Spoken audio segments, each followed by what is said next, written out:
Hello, Professor. How are you? Yeah, I'm well, thank you. How are you? I'm great. Nice to see you again. How's things in Australia? Yeah, no, they're going great, thanks. A bit of a chilly time here in Canberra, but it's coming to spring, so looking Yes, forward to that. well, Yeah, same it's with here, you and except it's coming into autumn. So Mike, we've this is our third conversation now that we've had, so I won't do too much of an intro. You were formerly the department head of the Department of War Studies at King's College, where essentially you were cancelled for organizing an event in aid of academic freedom, if I'm not. cancelled before it became fashionable to be cancelled. That's right. That's right. And you took refuge in Australia at the War College of Australia. Is that right? Yeah, Where you are that's right. now. And if you've seen our conversations before, you may have heard me say that I studied at the Department of War Studies and read Michael's books under his name, his pen name, I suppose, M.L.R. Smith. It's a function of my name. It is my name. It's That's just right. not a Yes. yeah. And we unfortunately never had a class with you, which I'm still sad about, but we somehow corresponded, stayed in touch. And I read your book, The Political Possibility of Modern Insurgency. I think that's the one. Something And I remember noting in it, even though it was written in sort of very objective, sort of academic language, I remember picking up on a distinct anti-woke bent. And I sniffed that out. It turns out I was correct, and we've sort of become friends ever since. So that's how we ended up here. Um, and one of the things that I wanted to talk to you about today was your book, The Strategy of Maoism in the West, which I'm putting up here, which was written 2 years ago, a year ago. So David Martin Jones and I wrote it in essentially between 2020 and 2021. It was published in 2022. 22. Okay, sorry. So it was a little older than I realized. But you kindly sent me a copy and I read it, and it was very interesting because it's dealing with a lot of sort of French theorists and academics. It's sort of a Mm. dense read, but it's extremely relevant to everything that's happening now and has been happening and really kind of defined our entire Mm. lives, at least in my lifetime, growing up in the 80s, 90s, and being an adult in the 2000s. One of the things that most interests me in general about the culture wars and political combat, I guess, is the central role that liberalism is playing and has played with this sort of dance or this sort of Um, codependence with the far left, the mm. left of all the full spectrum. And partly this is because I grew up with a liberal leftist family environment. My father would have been a classical liberal. My mother had been a Trotskyist, but, liberals. They were liberals and cultural leftists, I would say, not doctrinaire leftists. Libertines in their personal lives and sort of high-minded Mm. intellectuals in some other ways. So I grew up in that milieu, and I've always found something dissatisfying, not to say irritating, about liberal centrism, Mm. which doesn't Uh, make me an extremist exactly, but I don't know what it makes me actually. So maybe you can help me by talking through a little bit about, first of all, how neo-Maoism appears and affects our lives today, and um, also how the liberals have Facilitated it. facilitated it. Yes, thank you. Yeah, sure. So, well, Maoism is neo-Maoism. Broadly speaking, the ideas of Mao translated into a Western setting, they are all around us in what we currently understand as the sort of progressive politics. And yeah, I've heard a lot of people on podcasts recently, when they're talking about particularly the Charlie Kirk killing, that all the problems begin on campus, all the problems that we see in terms of the intolerance and the extreme ideology, come from the campus, which is absolutely true. But the question that is often not asked, well, how did they arrive on campus? They didn't just turn up by accident, and of course that is as a result of quite a long and admittedly quite complex intellectual history, which involves various streams of particularly sort of Marxist thought. But a key determinant, and a very key determinant, which is often not explored very much, is the fundamental influence of Maoist thought on the development of what we might loosely describe as the campus left. And as is explained in the book, essentially it arrived on Anglo-American campuses via French intellectuals who went to China in the early 70s, although Maoist, reverence for Mao was very much in play even before that. And these people were very much admirers of the Cultural Revolution. So Mhm. and if we think about sort of culture wars, where it comes from, essentially it comes from Mao. That's where the whole idea of a culture war comes from. Now, at Can I least in stop its you there and actually sorry, modern origins, yeah, of course. what are the kind of key tenets or characteristics of Maoist thought? So, I mean, well, again, that is quite a complex question in itself. But if you had to distill them, it is Marxist-Leninist, or certainly Marxist thought interpreted in a particular Chinese context. But ultimately, it's all about the sustainment of the revolution through a constant dialogue of through sort of an understanding of what we call sort of contradictions, and that is to say that Maoist thinking understands the world in terms of this permanent struggle, permanent conflict between contradictions and the unity of opposites. So you get struggle, struggle, struggle, you get a new unity emerging, and then that is merely the precursor to yet more struggles over the meaning of reality and power. And that leads to this sort of eternal dynamic of struggle, of permanent conflict, of permanent war. And that is ultimately this idea that I think that we might be straying into about some of the delusions of liberalism is that in the Western understanding of political life, certainly the liberal understanding of political life, is that there is this key distinction to be made between periods of war and periods of peace. And also this understanding that war is a sort of aberration, and it's a sort of negative understanding that this is something which is to be abhorred. Well, communist doctrines don't actually see it that way. Communist doctrines sort of see it in terms of this permanent struggle between between social philosophies, forgive the Pomeranians barking away in the background, and so this distinction between war and peace is something which simply doesn't have any correspondence really in a lot of sort of Marxist and communist thinking. And so, and this means that the political scene is one of constant struggle. And so Maoism, just to sort of perhaps complete that, what is distinctive about Maoism is that it offers this very certainly as it was exhibited during the Cultural Revolution, is that and the reason why it was so attractive to a lot of Western intellectuals is because it was seen as this way to actually implement the revolutionary struggle in a very, very pragmatic way, um, by ginning up the masses, but ultimately ginning up particularly the young and the youth and young university lecturers and that sort of thing, and then launching, ideologizing them, radicalizing them, if you will, and then launching them against the old ways of doing things, launching against the old sort of traditions. And this had an enormous appeal for sections of the left, particularly from the 1960s onwards, mid to late 1960s onwards, who were very disillusioned by the way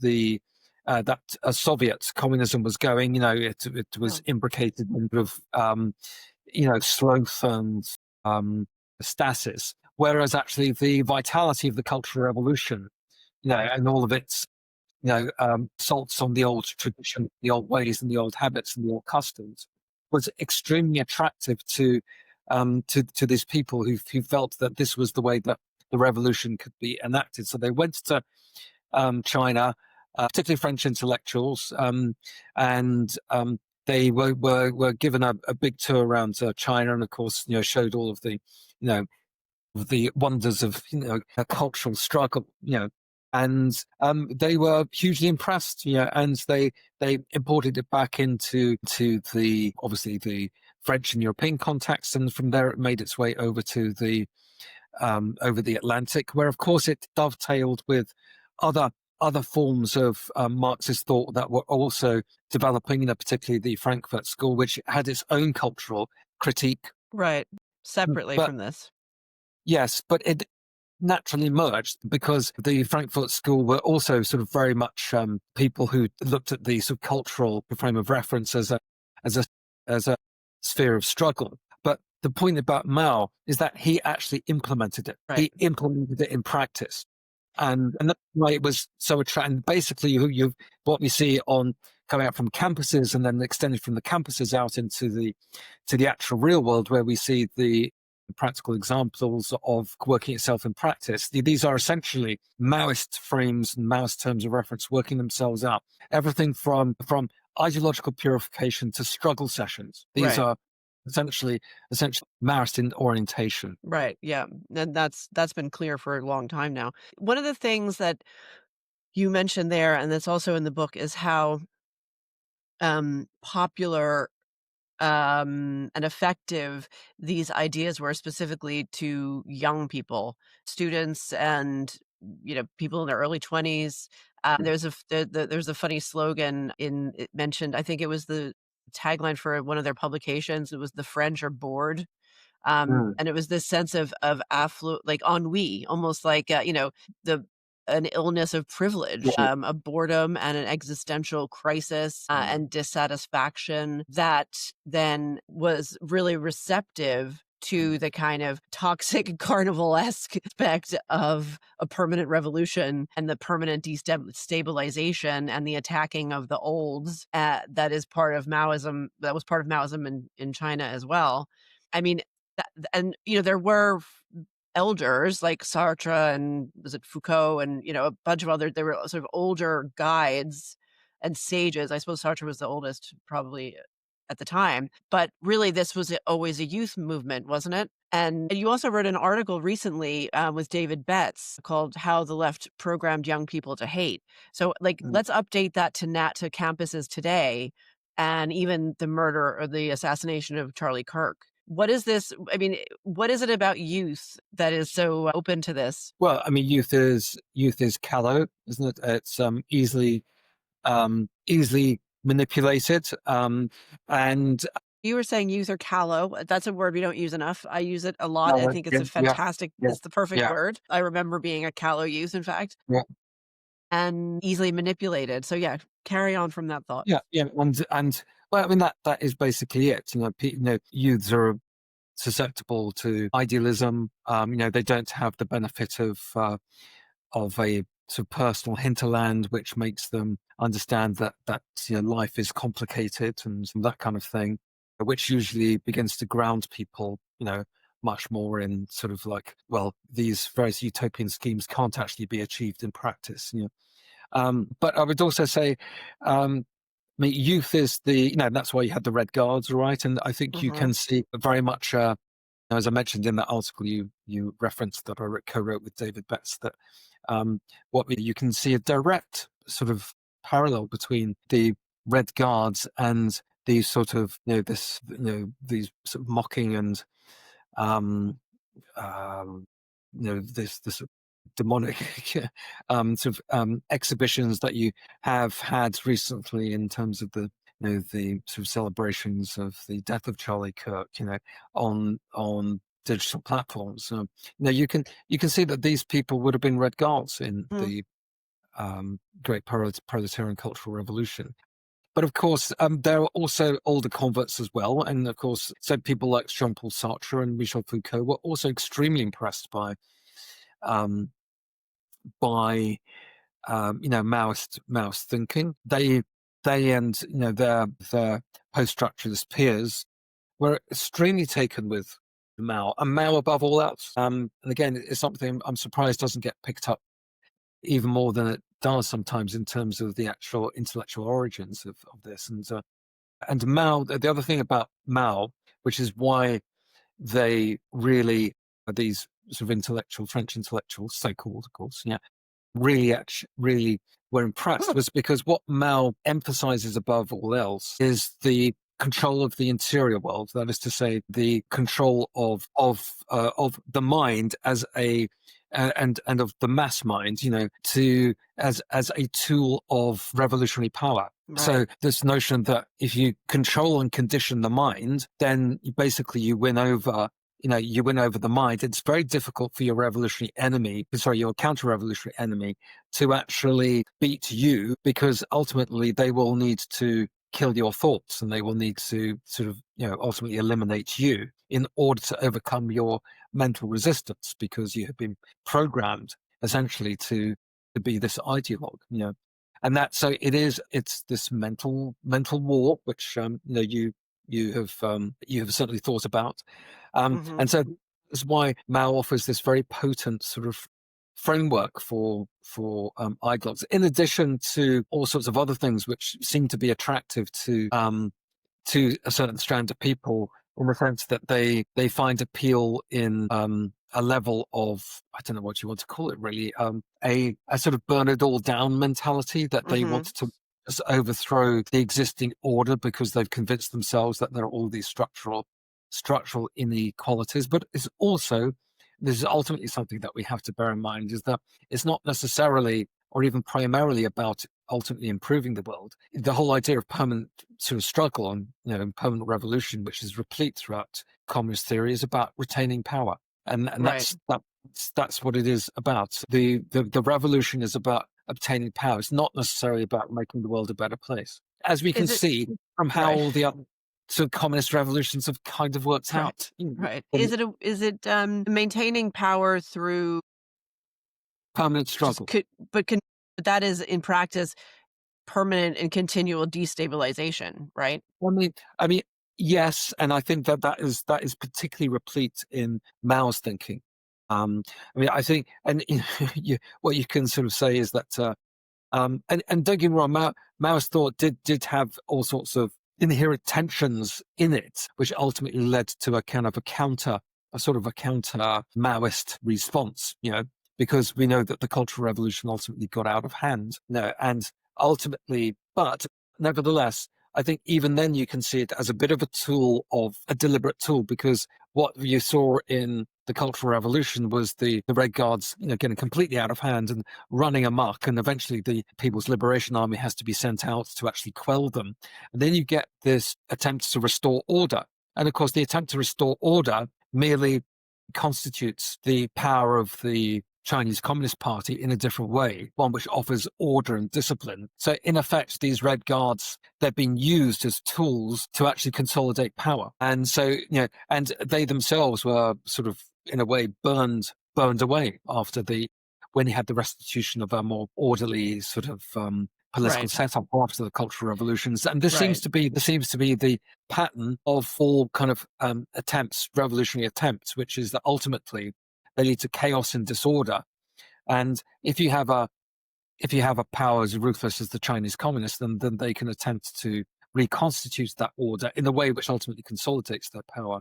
Scenarios where you have had revolutionary violence, you see chaos being sort of caused, and then people recast, because people want order before they want anything else, and security. That will lead to people to mount the search for security, and that Right. often means a much more sort of a return to much harsher sort of conditions of security stability. So in places like Latin Authoritarianism. America, yeah, authoritarianism. Right. So, and you saw that in China after which, and that's been the ruling ethos in China ever since the Cultural Revolution. But you've seen it in places like Latin America, which I've studied, which is, you have revolutionary chaos, and they bring in military governments and they restore order, and people want order. They don't Right. want revolutionary Right. chaos.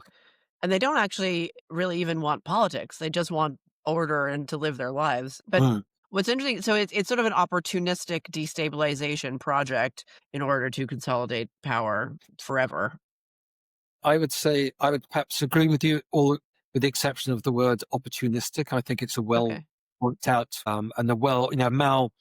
If you look at his, the evolution of his thinking, it's extremely well developed. There's Right. nothing accidental about it, and so he he wrote tracts on things like on contradiction, and this very interesting tract, which of course never gets cited by scholars who particularly liberal scholars who cite Mao.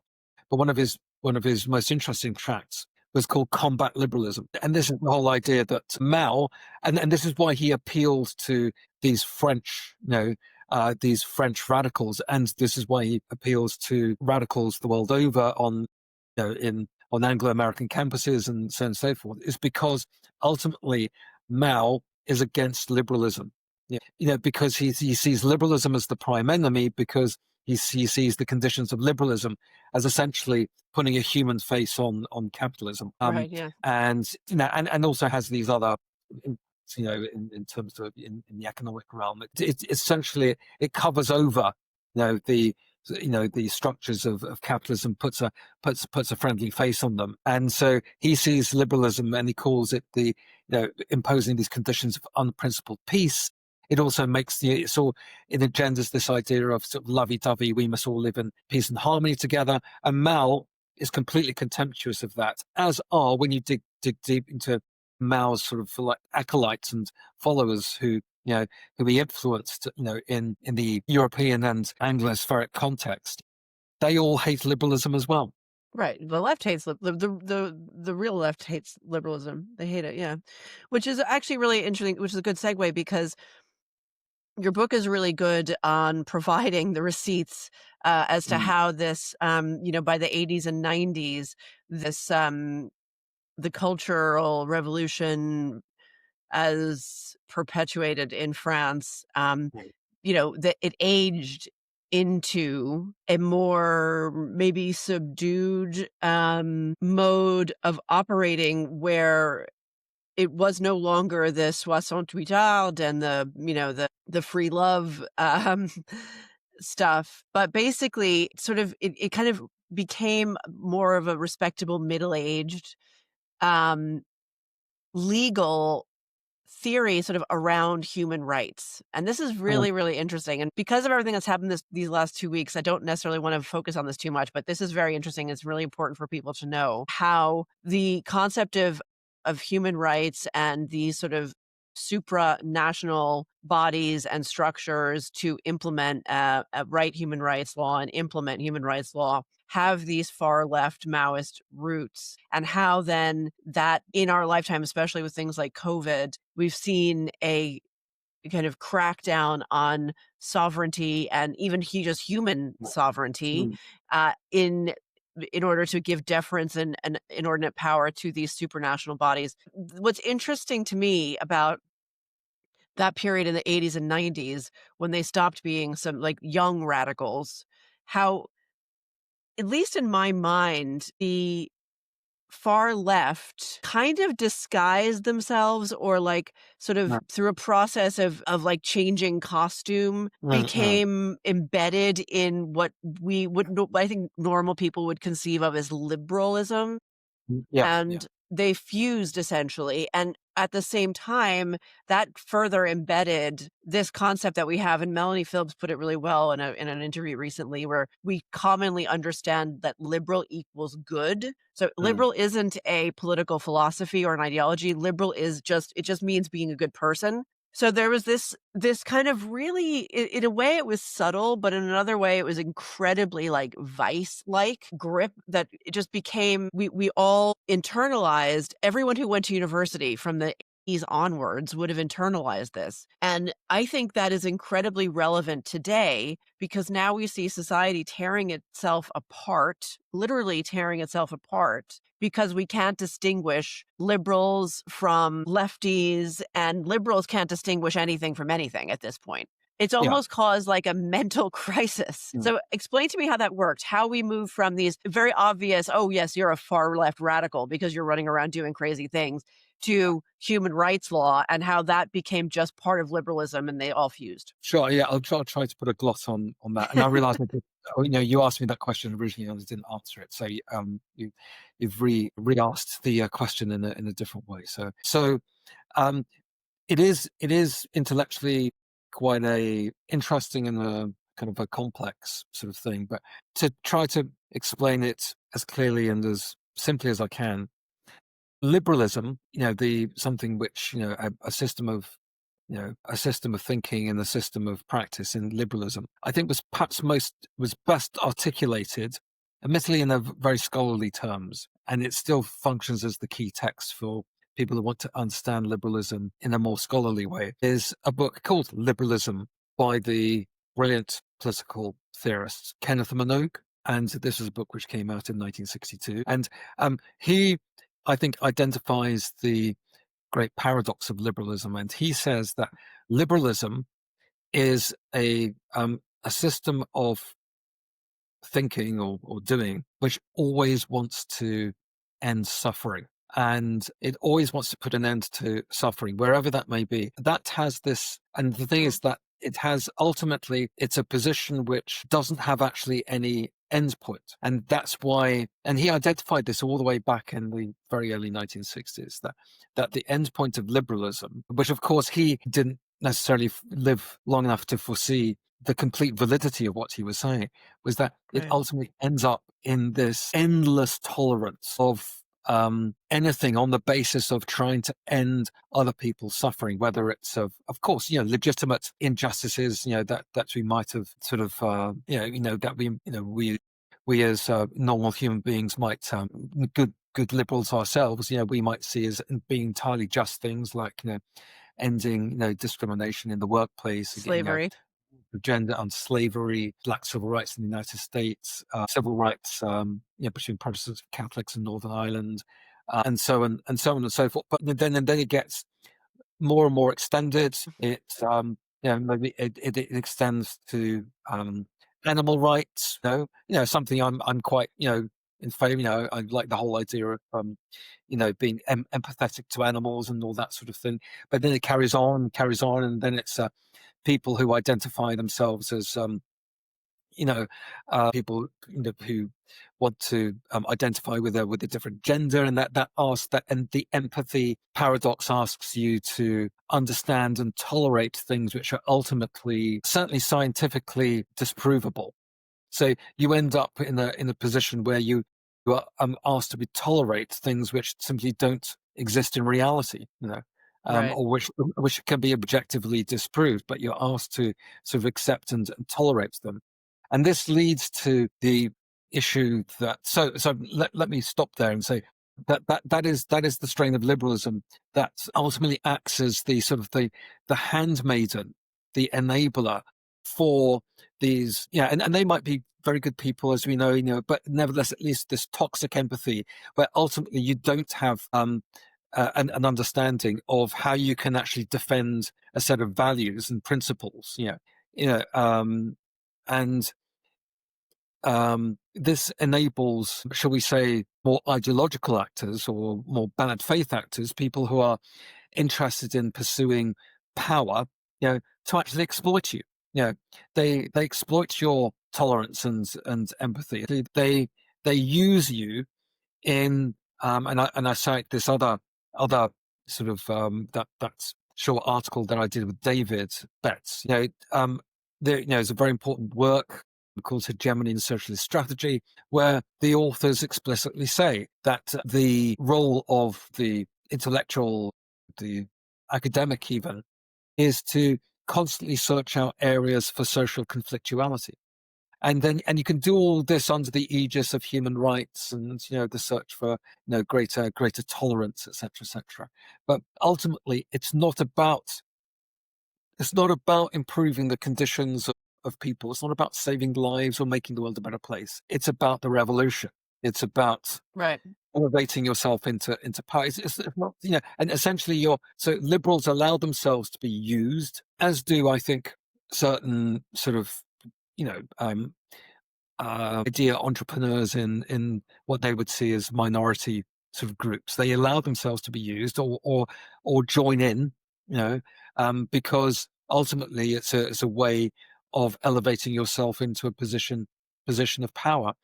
This is what you might say is what the whole idea of life as a struggle, life, politics as a struggle is all about. It's not about being nice and improving the world. It's Right. about hierarchy, and it's about instantiating yourself and your clique and your group in power, and keeping hold of it. Yeah, I mean, it's essentially liberalism functioned as a Trojan horse for far left ideology coming through the universities, and also, Yeah, I mean, is that correct? I think you could plausibly say that. Yes. I mean, the question is there evidence that far left actors or more ideological ideologically rigid leftists. That was a deliberate tactic on their part to kind of hide behind liberalism or kind of make common cause with liberalism, or was it just an organic thing that kind of happened naturally because liberals socially are permissive, so they're socially kind of more left coded, as the kids say nowadays, maybe. But oh, sorry, I don't know if they were though in the 70s and 80s that liberals were more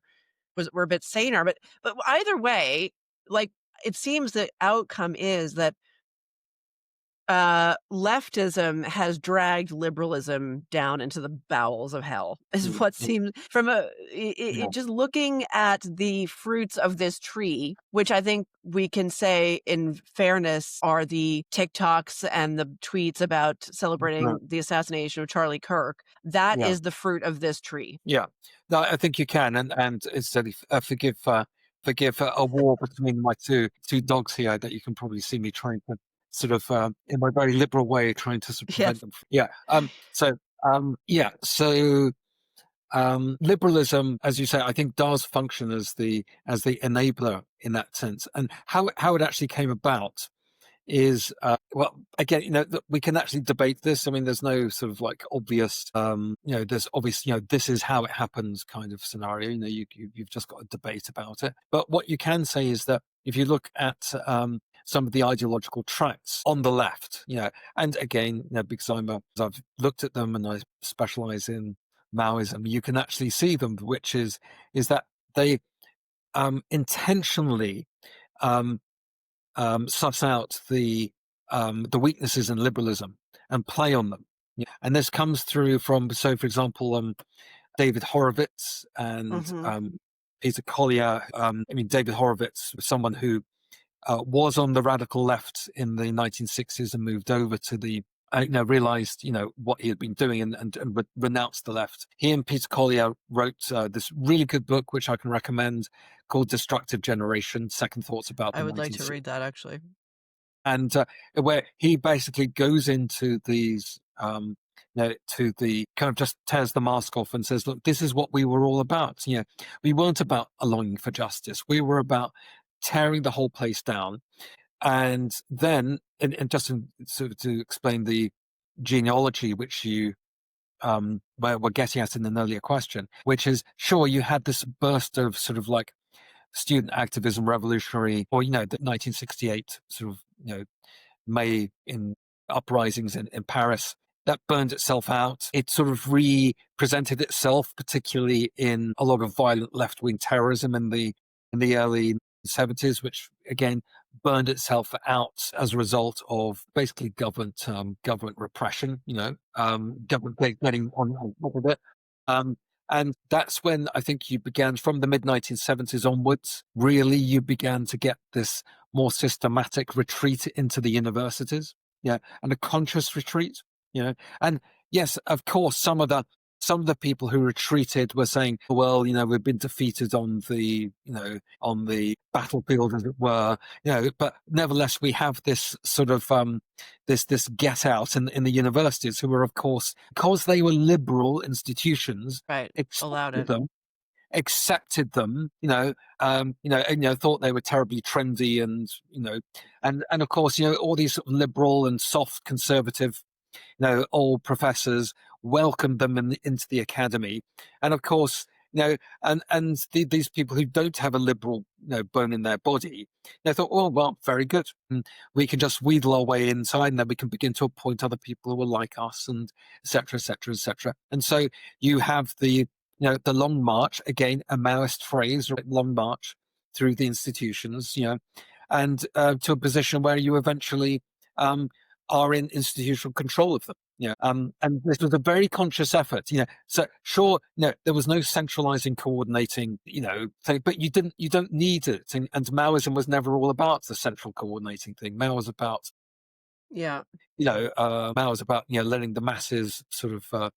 Although, of course, there was an ideological control over it, but nevertheless, it was essentially letting ideologues do the left wing progressive, or extreme left ideologues do what they kind of comes naturally to them. And other people have also explained this. In addition to David Horowitz, people like Peter Hitchens are also very good on this, on sort of saying, no, this is what things like Trotskyism was all about, etc., etc. It is, this real hard kind of, um, nothing humane about it. It's about this hard understanding of politics and political life in its very, very elementary forms, and it's about struggling and getting on top and to exploit and undermine the institutions. And of course, liberal institutions, you know, because of their wish to extend empathy to everyone, to end, to be inclusive or whatever happens to be, basically facilitated them. And that is the Right. problem that you have liberalism. I can go on a little bit longer and say that this is, and I don't wish to dominate because I No, know that I please. can go on. But so this was the problem that Karl Popper was actually identifying in the Open Society and its enemies. And I know Karl Popper is a bit problematic himself when it comes to sort of some of these things about whether he was really as, some critics of Popper said his book should have been titled The Open Society by One of Its Enemies, but never, um, he did identify the issue in liberalism was that it has no self-defense mechanism. Right. And what do you, if you're all about extending endless tolerance, well, what do you do with people who are intolerant? You Yeah. end up giving tolerance to people who are intolerant. Right. Well, actually, that's really interesting because I think one of the like, that's obviously true now. It's like it's inarguable that that is true. The last Mm, couple of weeks, the last few years have shown that to be beyond doubt. But mm, when you were talking about, I'm glad you brought up the left wing terrorism because the of the 70s because it's something I've always been fascinated by.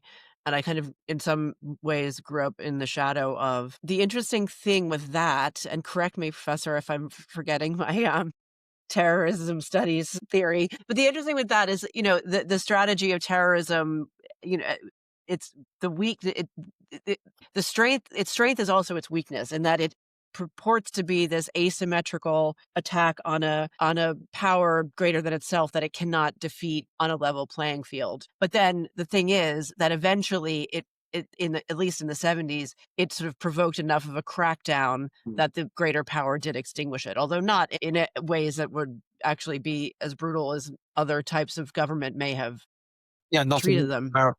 Yeah, yeah. Right. In Latin America, it was like they just burned the problem away. Right, death squads, right. In Latin America, there was death squads, and in Europe and in the United Kingdom, it was sort of civil society legal frameworks. But Yeah, and eventually, yeah, but the it also was pretty hardcore as well. You had special forces and just right. taking these people Yeah, out. right, Yeah, but, I mean, mm, there were plenty of people who were prosecuted legally through the courts, although, they tinkered with courts, blah, blah, blah. I mean, but really, on the main, it was done within the Western, sort of constitutional legal framework.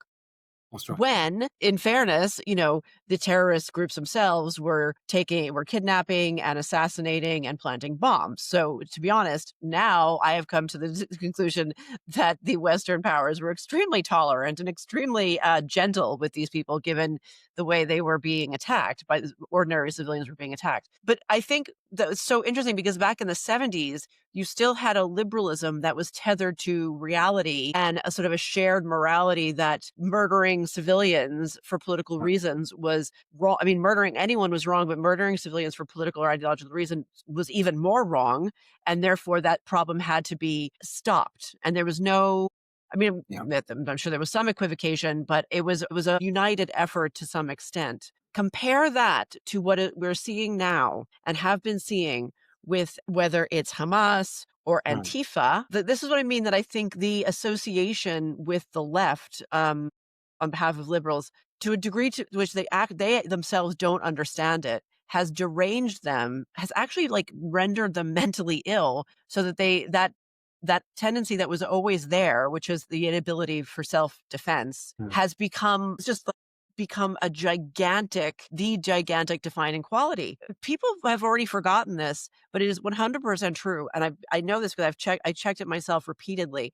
During the 2020 Biden Harris presidential campaign, if you typed in whatever the name of their URL, say it was like Biden Harris 2020 or something. Like someone somewhere, some clever computer person had redirected that to an Antifa landing page. And it Mm, was like that throughout the campaign, yeah, and nobody mm, ever fixed it. And I mean, this is just bizarre. So, and I'm not saying that Biden, Harris were deliberately trying to, represent Antifa. I don't think that was the case.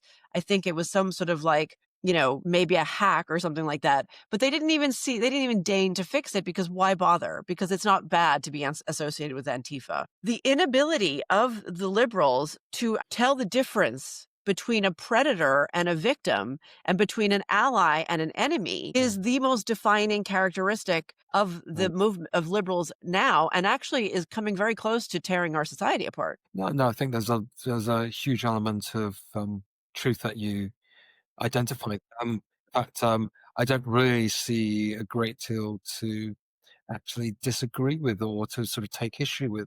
It is it is certainly the case that liberalism, as we have just sort of said, doesn't seem to have any sort of internal understanding of ultimately what is the ground it will actually defend itself on. And just to go back to what you were sort of alluding to, is that the conditions of liberalism can work, if you have that shared morality, that shared understanding of reality as well, broadly, that which only really inheres in a settled political condition, usually within the confines of a nation state, where you have the broad understanding of the majority of the population, the vast majority of the population, that these are the parameters of political engagement, which are, look, Right. yeah, we might disagree on the idea of how to advance certain ideas of social development, or foreign policy, or whatever it happens to be. But once that goes, and again, it's been deliberately corroded by this sort of ideology that you've seen seeping through from the universities into the rest of society, that middle ground is deliberately being, or that middle ground, that sense of a shared fate, a shared sort of reality, is being eroded, or has been very severely sort of denuded, whereby you actually have sort of different, competing visions of everything. Really, it's like, if you don't believe that the nation should exist because you believe that I don't know, you think that open borders is the way to go. If you think that there should be some sort of like global government arrangement, and so you don't believe in the concepts of the nation state, whereas actually another broad swathe of the citizenry does believe in it. If you have all these conflicting ideas of whether you can be a man or can be a woman, all these sorts of other sort of contending Right. sort of cultural ideas, then you begin to have no common ground at all. And that's when you get the sort of these for this sort of zero sum game that you have in what we see in politics, contemporary politics in a lot of our societies, which is that the middle ground is being cut away. I think deliberately by elements on the progressive left, and I think or so-called progressive left, and I think it is deliberate. I'm sure there are elements on the extremities of the so-called right as well, but I think it's a very prominent sort of movement on the sections of the radical left, facilitated by liberals who really don't Right. have any understanding of how they can defend themselves against these people. But ultimately, the problem is that if one side, influential section of political opinion, does have this view, this Maoist inflected view, that it is a kind of a war against the other side, then that ultimately means that whoever's on the other side of the argument has no option but to actually Tool up. view view the other side in terms of, well, you are my enemy. Yeah, because the other side believes you're the enemy, and you, the liberal, you're just going to get crushed underfoot. And that is the problem when you have the disintegration of these sort of traditional social trust, which sort of held these. I think, I'm sure you and I, we can remember times when, we could genuinely say that somewhere like Britain or other places in Europe, they were genuinely flourishing and functioning liberal democracies. I can remember a time. Yeah. Okay, society wasn't perfect. No one is saying this. That's not the point. But there was this live and let live sort of mentality. You didn't have this visceral understanding that you wanted to tear things down, that the other side was just sort of like the devil incarnate.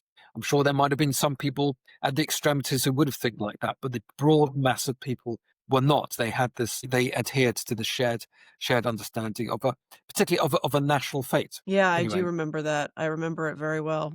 yeah.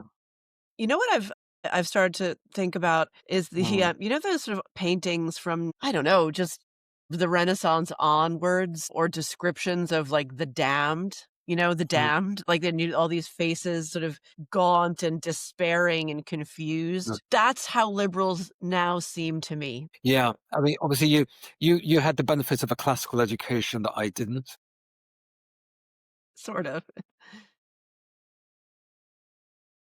I can definitely sort of I can definitely appreciate what you're saying in terms of if I'm detecting frustration, which is with the sort of prevaricatory sort Well, of no, actually, it's not it isn't it's more it's almost sympathy and pity, because like these images, and I think it must be, I don't know where, I can't think of like an actual artist or an actual painting, but I did read the Divine Comedy as a kid because I grew up in Italy, and um maybe it's partly those descriptions in his poetry, or in many all the paintings I've seen, but mm, the faces of the damned, they're gaunt and they're obviously terrified, and they're usually sort of naked or in rags, and their hair is flying mm, everywhere because they are damned. They are going down in, or they're already in hell. And it's the fear, but it's actually bewilderment. mm, And the mm, bewilderment is, oh my God, I didn't think this would really happen. mm, You mm, know? It's the moment when you realize that the worst possible outcome has happened, and part of your brain might have known, or maybe you were warned and you didn't listen, and now you've arrived at the final consequence, essentially, which is bad. It is very bad and not fixable. When I listen to because I listen to up to a point. I can only do it for so long, but I listen to sometimes NPR or New York Times, or read the mainstream media's attempts to analyze Steve Bannon, and mm, there's always this befuddlement. And it's really mm, like, I know for a fact that these people aren't stupid. Like these journalists are not stupid people, and they have received good educations. Not that that's really worth that much, but they're not stupid, and they're very professionally gifted and experienced. So why is it that they literally cannot process Bannon, and they can't accept him on his terms? It's almost hard to put into words, because it's mm, not all verbal. It's almost like I'm picking up on the other social cues and the implications, mm, as opposed to the overt statements. But they very much other him.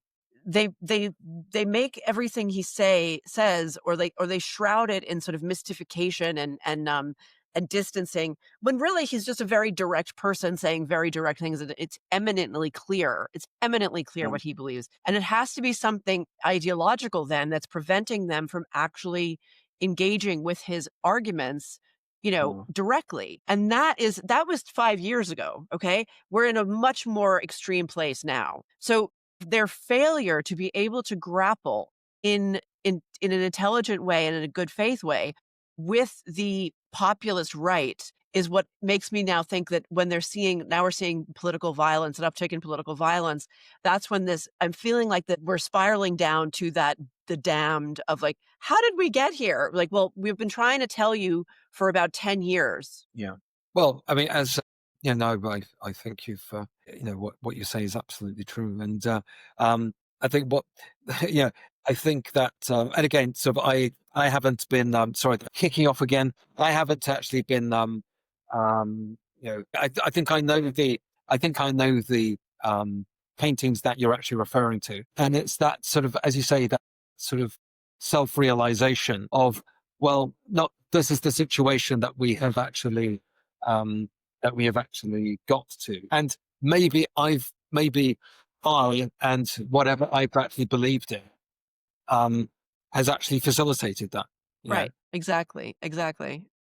yeah. And I'm sorry about the other one's just kicked off then. But um, yeah. So But kind that of also like then leads to the problem of the liberals and the right.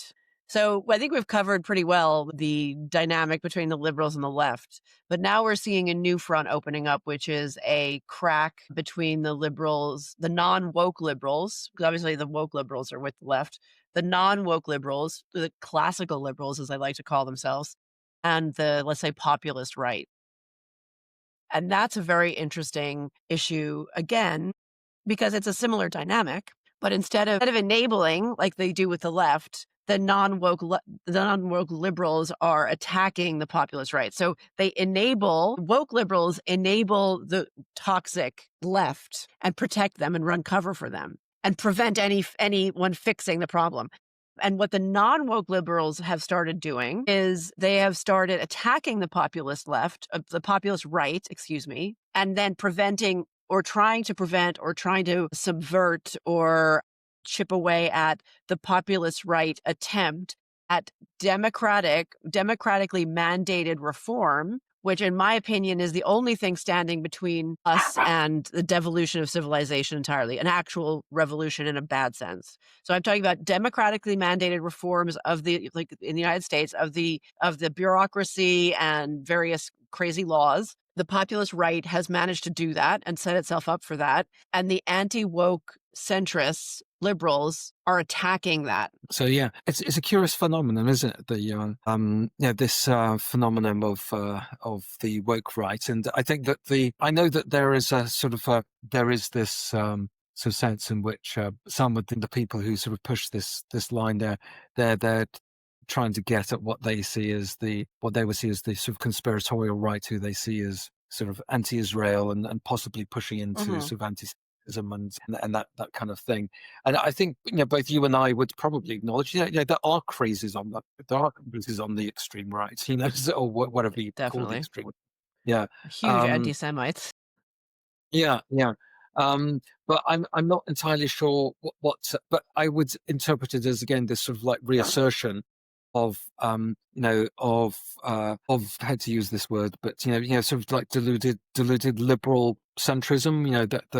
That somehow we can all be brought round to a kind of a common understanding of politics and human development. And I think from an idealistic point of view, yes, of course, that is very nice. But I would dispute that that is how a lot of politics works. And that's certainly not how a lot of people who are against you, against you, the liberal, actually see politics.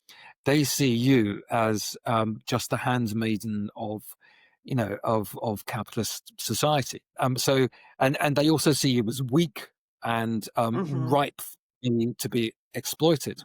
And that seems to be, and again, it comes back to sort of Karl Popper.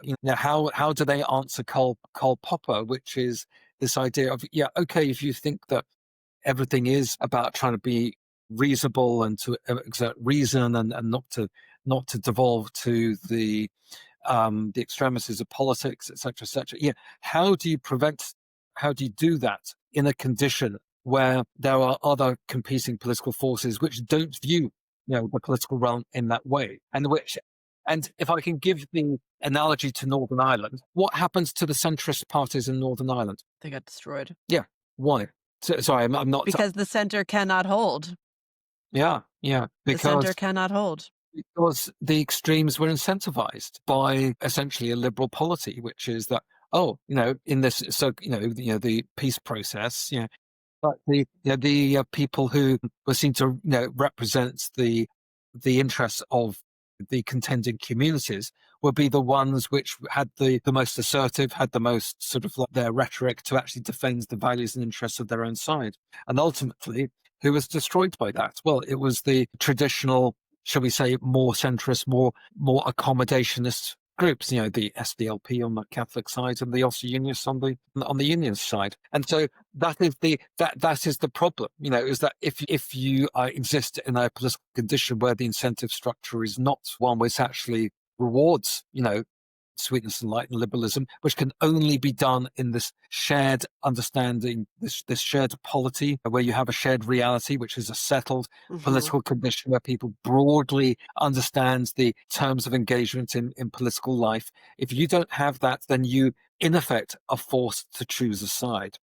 And if you Exactly. don't choose a side, you're going to go the way of the SDLP, you're going to go the way of the Ulster Unionist Party, or Yeah, you're for going to end up one of the damned. One of the damned from my picture. Yeah, I mean, this is exactly right, and I this really comes to the heart of I wrote a piece for Spiked, yesterday about Jimmy Kimmel being fired for his yeah, absolutely disgusting lie, yeah, that he felt entitled to air on, broadcast television, that the assassin was a MAGA person. And even, even people who I genuinely have respect for, and I don't, even though they're liberals, are, yeah, say, well, the FCC shouldn't intervene, blah, blah, blah, blah, blah. And it cuts to the heart of the arguments being made that we shouldn't be engaging in cancel culture on the yeah, right. yeah, This is this is it in a nutshell, because yeah, fundamentally the liberals, they're putting restraints upon themselves, but mm, not putting restraints upon their enemy. mm, And this to me seems like absolutely bonkers. It seems like a demented thing to do. And the argument I've gotten, I find myself really growing more and more impatient with mm, this sort of hand wringing, in this sense of, oh well, we can't become our enemy. I mean, that's like projection and hypothesizing. Actually, mm, my husband Brian said something so interesting to me last night. He said mm, he'd read, I didn't even ask the name, a chess player, a famous chess player, was asked his strategy, and he said, well, actually, I never think more than one move ahead, mm, because I need to see, I think my move, and I think what the reaction to my move is going to be, but I waited to see what the reaction to my move is going to be before I mm, proceed to decide my further course of action. He said that's underpinned by a set of like 4 or 5 kind of core principles, but that's it. And I only think one step ahead. And I was like, mm, this really, really appeals to me as a actually a philosophy, and maybe if not, I mean, certainly a strategy, but that's not what liberals are doing. Whenever you try and say to liberals, no, it is absolutely okay to get someone sacked for celebrating someone's death, mm, instead of just focusing on that action, that set of circumstances that are causing you to take a particular course of action, they're jumping like 5 steps ahead and saying, what if we all become Hitler?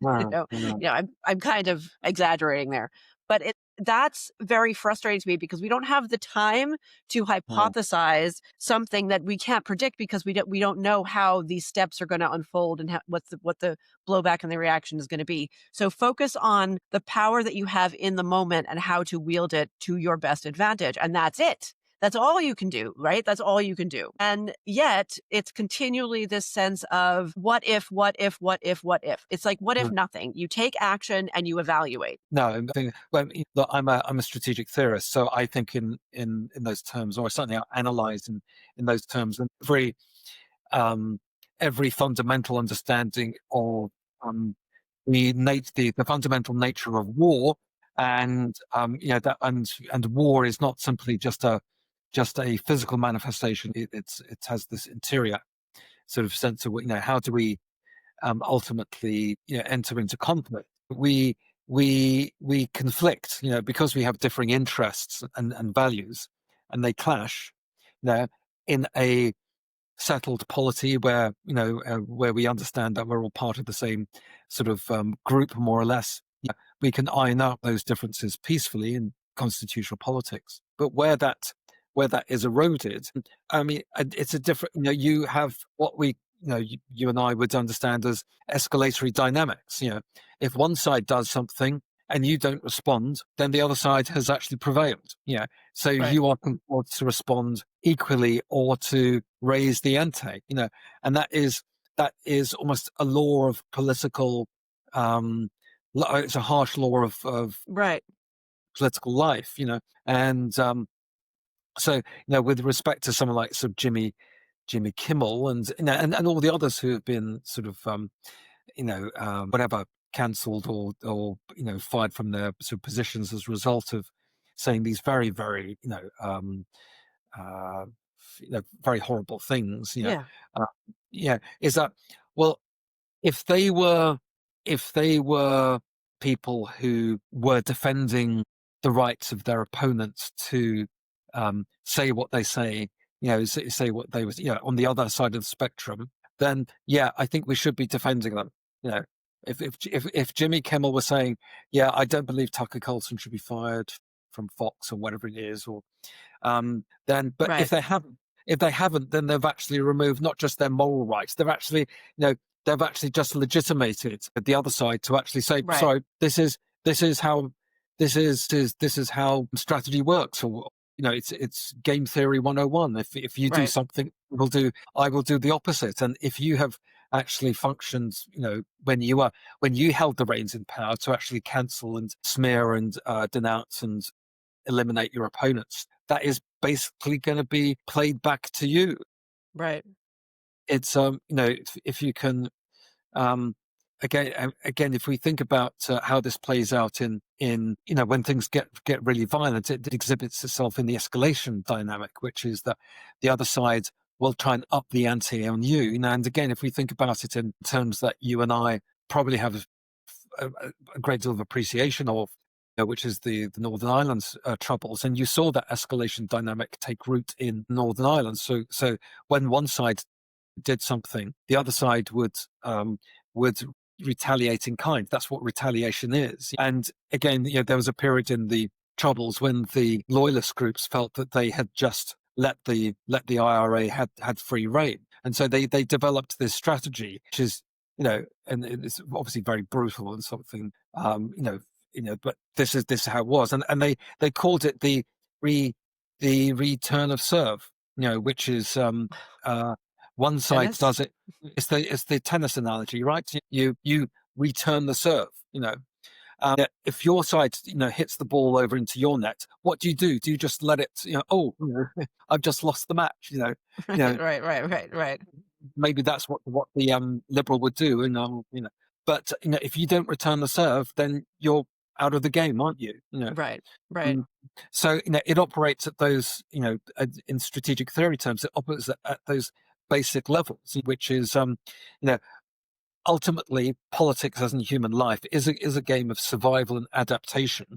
That's what Yeah. Charles Yeah. Darwin teaches us. Right. Then if you're not in that game, then you're going to be ultimately, one way or another, unless you're in this condition where you are in the settled in group, which does have a common understanding of your tribe, your clan, your polity, your national polity. If you don't have that understanding, and you just believe that it's all about tolerance and empathy, etc., you render yourself completely vulnerable to a much stronger entity, which is going to come in, and it's going to exert itself over you, Right. and ultimately just going to completely subordinate you to, if not actually eliminate you and wipe you out, Right. it's certainly crush you underfoot and completely subordinate you. I mean, So yeah. this all seems very obvious. Like that's what, but the thing, one of the things that the discussions have failed to grapple with, and I actually can, and this is years ago. It was automatically, and this is where I was like slightly became aware that I might be what Mm, now would mm, be described right wing, strangely. But it's like I don't believe in this idea of human rights because who decides? I mean, who decides? Like, how do you practically implement human rights in in a legal way? yeah. I mean, you can talk about them and they sound great, and I agree. I mean, I think every human is endowed with the inalienable right to live, but how do you actually really make that work in practice without a national Mm, sovereignty paradigm? mm, One of the mm, things that mm, mm. there's a lot of hand wringing over is, we are, the universal principle that you should not be canceled for political speech, right? And Mm. I realize that I don't recognize universal principles, period. No. I think. I mean, I'm working on this. I'm not sure. Like, I don't know if I'd be able to Yeah. defend it in in a debate right now, but like, I actually don't believe that there are universal principles, except for one, which is there is truth and there is lies. Mm, And, I think it needs some work of who decides, right? That's right. the biggest question. But there is no other. Then this goes back to my why I'm so taken with this idea of you only think one move ahead. It's like because each principle, like we don't discriminate or we don't cancel or whatever. Yeah, that's all well and good. Like even the principle of human life being an inalienable right to have it, actually, you can even run into trouble with that. Because even if you think every life is valuable and sacred, well, that's all well and good until someone breaks into your house in the middle of the night with like rope and a machete and wants to Mm, tie your daughters up and rape them and murder you and yeah. set your house on fire. Does that person have an inalienable right to life? No.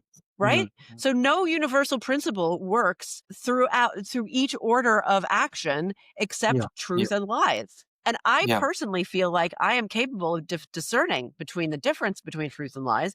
And this is why, when they're all complaining about, oh, we can't cancel, we hated when it was done to us. So why are we doing it Mm, to others?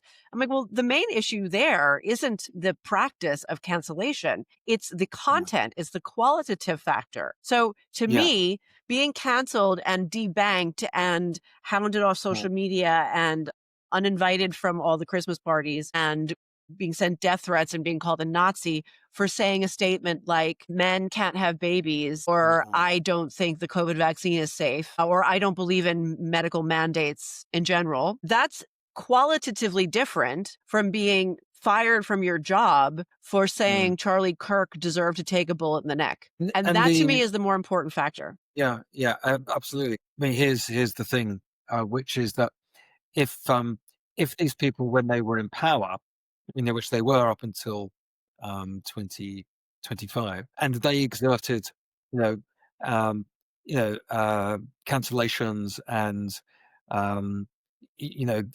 denunciations and so forth, they're going to do it again. Whether when they get back in power, they've done it once, you know, or they've done it, many times before. Once they've been in power, then they're not suddenly going to just give up on that just because you say, "Well, I'm not going to, um, I'm not going to go down that route myself." So ultimately, if you are in a position, sorry, I feel I'm going to repeat myself, but I mean, if you are in the situation where, one side is playing a different game and is playing a much more ruthless game, then yeah, you are. Well, you're not doing something which is in your own sort of self-interest. You're actually actively undermining your own survival. And Yeah.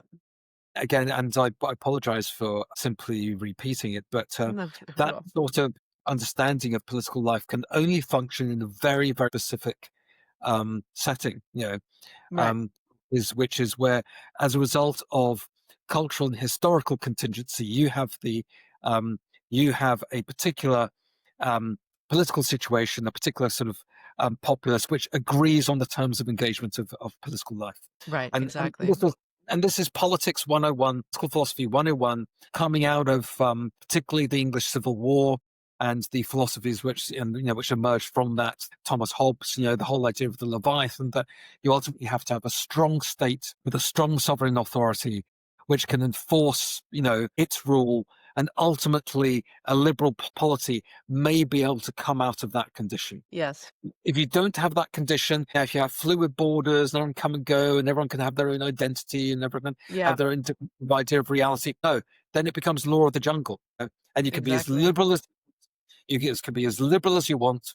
It will be, and I'm paraphrasing Hobbes here. It'll be a war of all against all, and probably, and I think sadly, what I think ultimately is so paradoxical and ironic is that it's liberal empathy which has got us, at least partly, to this particular condition of I strongly agree. I wanting. think it's Yeah, largely yeah, the yeah, biggest factor, actually. I really do. I think if liberalism had it in its power to check these intemperate forces and it failed to do so, 100%, it had all of the institutional control and it gave it away. Before we yeah, wrap up, though, there's another thing that I really, really want to talk to you about, which is following on from the woke right thing. The new woke right Yeah. debate is now centered around the friend enemy distinction. And for people listening who don't spend a lot of time on X, there'd be no reason to follow this at all. And it's actually you could say that it's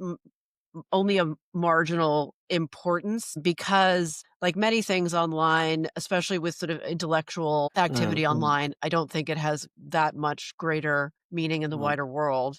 And this in particular is a group of, I would really unkindly call them big dorks who really like to really like to ruminate over philosophical differences and get very vitriolic with each other. Not mm, surprisingly, that's mm. always been the way Yeah. in their little corner of the internet. And it Yeah. goes back to James Lindsay again, who is the inventor of this absolutely bullshit term, woke right. And now he is using the friend enemy distinction to which is what woke right really was, to complain about how everyone who thinks the French, or sorry, who believes in the friend enemy distinction is terrible. Actually, Ben Boyce had a perfect tweet about this the other day, basically saying that the friend enemy distinction argument is the ultimate example of the friend enemy distinction. And but I've been struggling as I've been watching this play out because it's essentially just a repetition of the woke right thing, which is like an attempt by the liberals to split the populist right, or the intellectual right. And I think that's a bad thing. I don't support that. And the friend enemy distinction is exactly what it says on the tin. It's being able to tell the difference between your friends and your enemies Yeah. and proceeding accordingly. So I'm hoping you can give me the steel man, sorry to use that annoying phrase, the steel man argument for why the friend enemy distinction is inherently bad. I want to say as context, it was put into those words by, is it Carl Schmitt? Carl Schmitt, who was a lawyer, a jurist who worked in the Nazi regime. So obviously he is tainted forever by that association, fairly enough, I suppose. But the way he formulates, or the way the friend enemy distinction is understood, I don't understand why that is inherently Nazi aligned. And can somebody please explain to me Yeah. why? Because it's being used as a what do you call it? Like a purity test. Yeah. If you are using the friend enemy distinction, you're immediately suspicious, or suspect, and bad. So Yeah. can you No, please tell no. me what's wrong with the friend enemy distinction? Yeah. Well, there's nothing wrong with the friend enemy distinction. And I mean, if that is the case, I don't follow the what why what I mean, I think the whole I think the whole sort of concept is actually nugatory. I want to be moderate in my language, and it's really quite dumb. It doesn't really add up to anything. It's certainly not. It's not skull. It's not something which I think has much currency. And I'll try to explain why. Yeah. So the friend enemy distinction is a concept in political philosophy developed by Carl Schmitt in his book The Concepts of the Political. And what he was trying to do was Carl Schmitt. He was a jurist in the Nazi regime, and a very unrepentant one. But the point is about what his thinking, the concept of the political. It's not about Nazism. It's about his understanding of how you understand politics, not how you understand politics according to Carl Schmitt, but what politics is. It's not. It's about And so he was saying that politics is all about a friend enemy distinction. And that is, if you engage in politics, you always operate basically on the principle of an in group and an out group. Right. Always. And you said, and Always. always, and you're saying, it's not that he necessarily approves of it, it's just like that is what it is. That is what it is. And you can't alter it. You will never alter it. And so his understanding was that you have politics, which is sort of defined essentially by your opposition, and that's what is constitutional politics ultimately, but is the sublimation of the friend enemy distinction into, the friend enemy dyad into constitutional forms, where you have sufficient sort of understandings of political life, but all the settled politics, which I've alluded to, but which is sublimated in the idea of a ruling party and an opposition, a loyal opposition, and they compete for electoral politics. But ultimately, you define yourself in opposition to those who you are against. That is the nature. That is the enduring, changeable nature of power relation.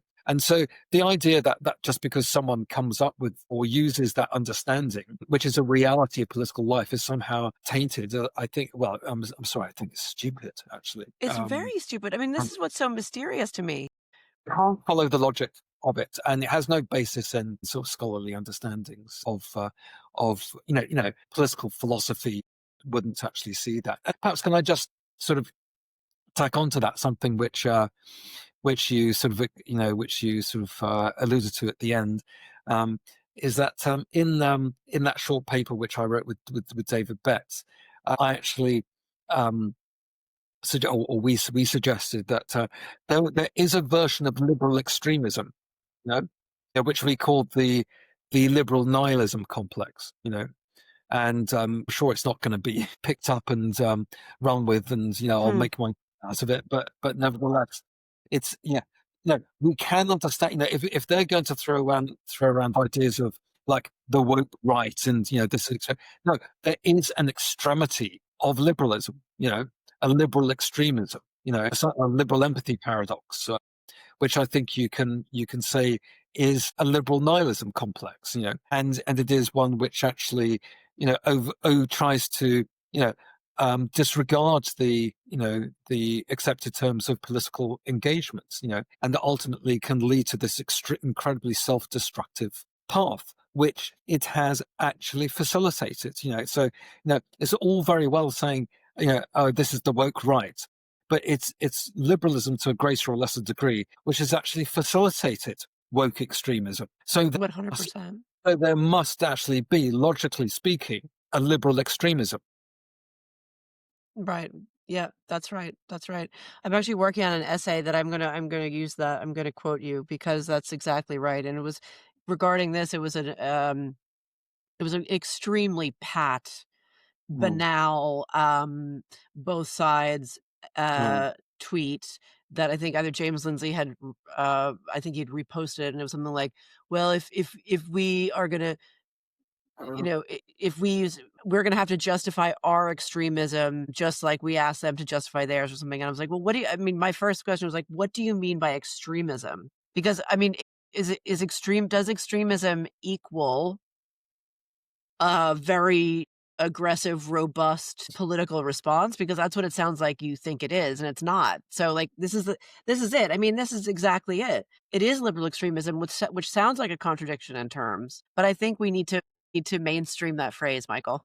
yeah, no, definitely, no, and I think there is, you can call it as I say, the liberal nihilism complex, because and again, I think it's a neat little phrase, but in the end, it probably is just riffing off themes which again Karl Popper probably identified, and Kenneth Minogue originally identified, that liberalism has no sort of end point, so, um, Right. and by that, because it can't defend its values, in which case it functions as an enabler for extremist ideologies, That's right, and yeah. so you can't actually, say that liberalism is ultimately this sort of lovely, fluffy thing. No, it can be a very, very destructive idea at many, many levels. Right. I think that's the perfect place to end it. Yeah. Well, thank you for the contributions from some. Yeah, I'm I sure he. got one too. Yes, hello. Yeah, okay. Yeah, and the reason I have to pick him because that is the way he stops barking. That's Yeah. right, same with mine. They were Yeah. fighting, and that's why I picked up mine. Yeah. Well, this was fascinating. I actually found it extremely helpful, and I Wonderful. hope the Saving Culture subscribers do as well. Yeah. So thanks as always, Mike, and we'll do it again next time we have hopefully no more. Actually, you know what I do want to say? I do want to say I am still absolutely devastated at the death of Charlie Kirk, and I'm not surprised at how grotesque No. liberal left reaction has been, nor have I Yeah. been surprised at the anti-woke liberal hand-wringing, but I'm really done with it now. I'm fully, I have no illusions of compromise being possible or convincing. There's no Yeah. illusions of convincing being possible any Yeah. longer, Yeah. and so, Which is people stuff can the draw liberal conclusions from that. understanding.